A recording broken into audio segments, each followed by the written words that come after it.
Thanks so much, John. Hey, congratulations to all of you for achieving Distinguished Club status. I had the amazing experience to be at the very first Distinguished Club event in San Francisco.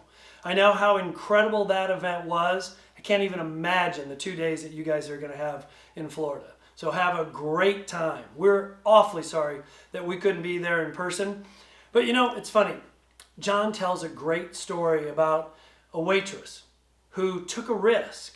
And during that risk, really had the opportunity to kind of blow all the great things that she'd been doing up to that point. But she took that risk because she knew that she worked in a culture where she was supported by her leadership. And she knew that was really the mission. It's all about the people.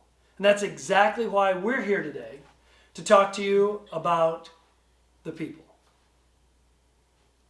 Today, people first matters more than ever. It's always been important to us in our careers, but so much so that we wrote this book to create a real roadmap for others where employee experiences are equal to and as important as member and customer experiences. Absolutely. People first is a mindset. It's a philosophy. And while the people in this room know that, right? They know the importance of people first. It's our people at home, back at our clubs, that we have to teach them what people first really looks like and how we can help them create memorable experiences, not only for our members, but for each other as well. We've got to teach them and really show them what that means. We want to create a movement, but yet something that's simple. That's why we wrote this book. We've got to focus on our people if we want to create memorable moments. But the problem is we're all too busy. We've got so many things to do. We're stressed out. And then the pandemic came along. We're all dealing with a labor crisis and everything kind of got worse. We all have good intentions, as do our managers back home, but we don't know how to get to it with all the stuff we're trying to achieve every day, and there's only so many hours in the day. And then you take into account that there's a gap, that our mid-level managers and our supervisors don't always receive the education and the training, yet they're the ones that are managing our people and touching our line-level employees every day. There's the problem, right? So with that, the solution. We've got to prioritize exactly what really matters, which is the employees. But that's not always that easy. You think about what the board's priorities are, what the finance committee's priorities are, etc., etc. We've got to educate our board, we've got to educate our members, and we've got to educate our teams. And that takes a great deal of effort, time, and courage to go and let those people know how incredibly important that is and how it's got to be the number one priority. It's the right thing to do. And when you put it in that term, everybody agrees. I've just gone through this with my teams at my club, and that's exactly what we did. We spent a lot of months letting everyone know that the employees always had to be the priority. And it's really, really worked out well for us. You know, you think back to the old idea kind of service. A manager walks up to, say, a waitress and says, we've got to provide great service. But the real challenge becomes this. That waiter or waitress maybe has only been to, say, Applebee's. So when you think of great service, that's going to be a completely different thing than what that person might see as great service. When we talk about employee experience, it's exactly that same analogy. We've got to have the ability to paint a very vivid picture to everyone that says this is the exact employee experience we want to achieve. And I know we're not all looking for more things to do, right? So we tried to uncomplicate it. We want to simplify it. And that's why we're going to show you this example of pure human connection, because that is the easiest way to impact the result. It's the easiest way to create a people-first environment, is to be focused on pure human connection. Check it out.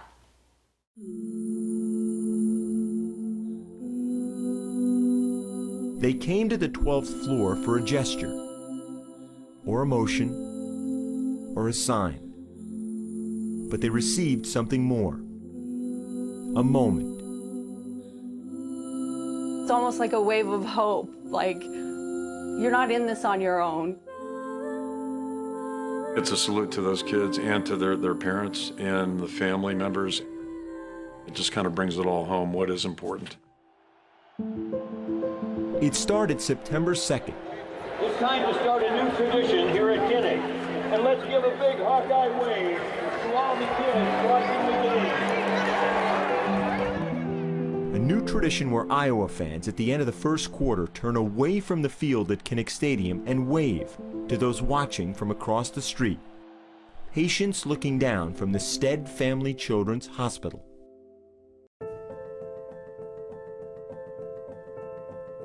Do you see the letter I for Iowa? I-O-W-A. In another window, fans might have seen 4-year-old Sam Davidson and his mother Courtney. What they couldn't see was Sam's battle against a brain tumor and his cycles of chemotherapy. I don't think he understands the word cancer, and so we haven't really used that a whole lot. The chemotherapy is 4 or 5 days, and then we receive his stem cells. And then we recover, waiting for his blood counts to come up, and that's 4 cycles of that. All right, here we go. Oh, great job. But on a fall Saturday, it isn't about radiation or IVs. It's about celebration and anticipation. For all that he's endured and gone through, Sam wanted to find a spot right up front. It was pretty cool. So, when 70,000 turn away from the field and toward the windows, when they raise their arms and move their hands, it's a moment, and it means more than we know.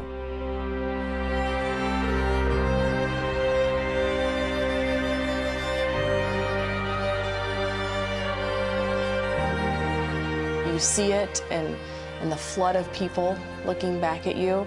It was more emotional than anything, realizing that they were thinking about us. To me, it's just such a nice way for 70,000 people to recognize some really special people. The real heroes are up there. It's more than just a wave. It's a lot more. It's life-changing for all of the patients here.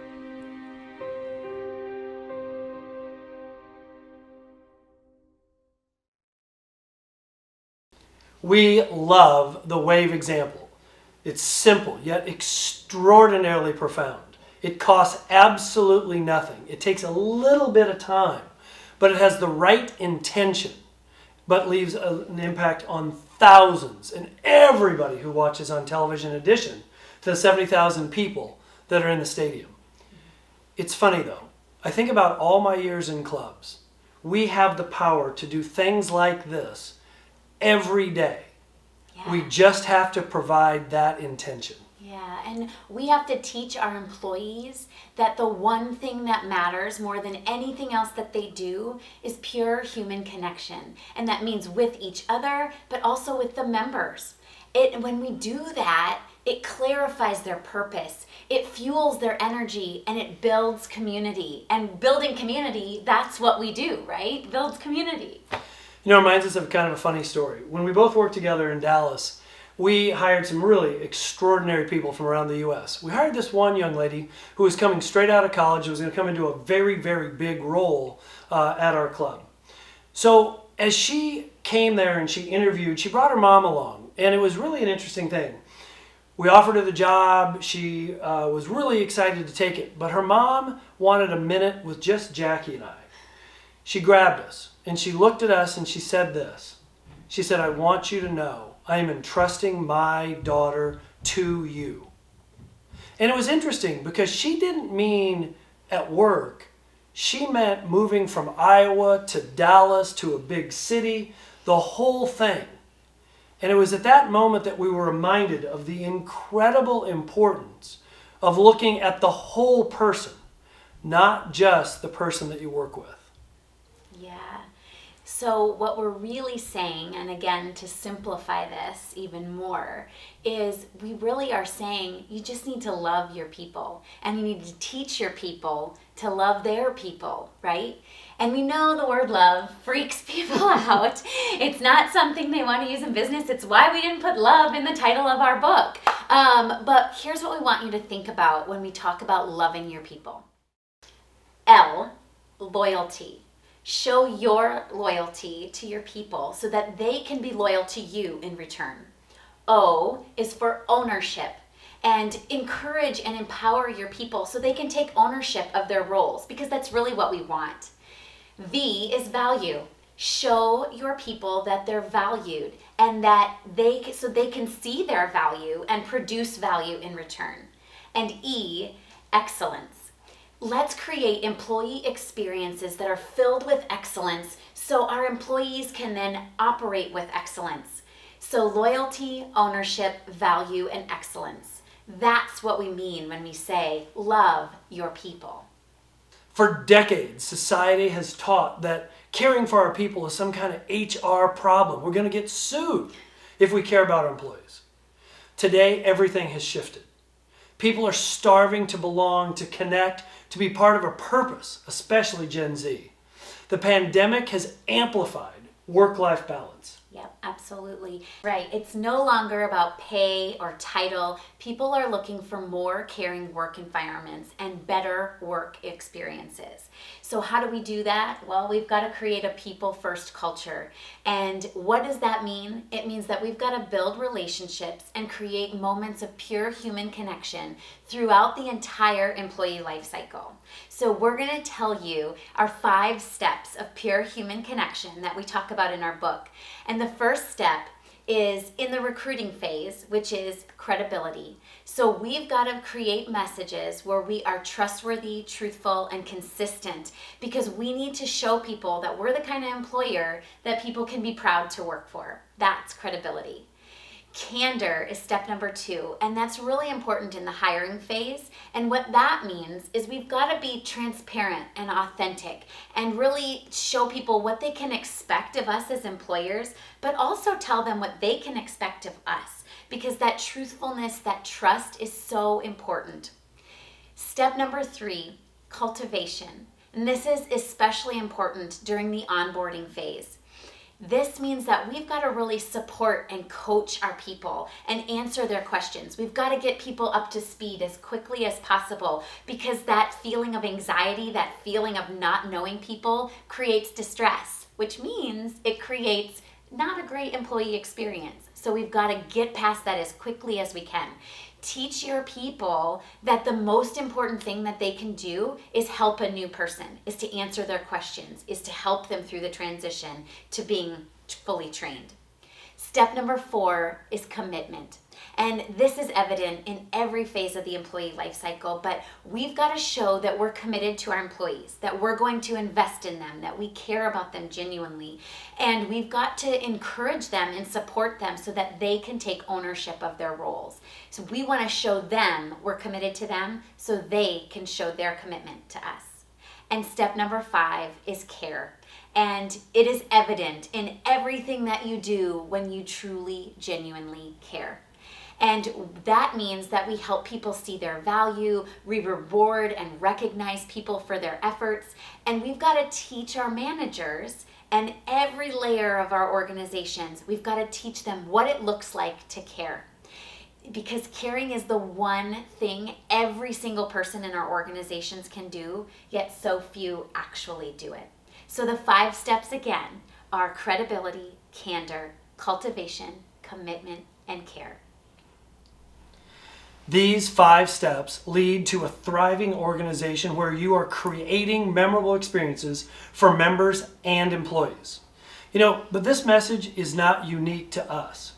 Michael McCarthy just told us this great story of a kid from a tough background who he really dedicated some time and energy to really helping. At the end of the day, what it did for him professionally was profound, but what it did for him personally was even more so. Took energy and effort from him and his entire team.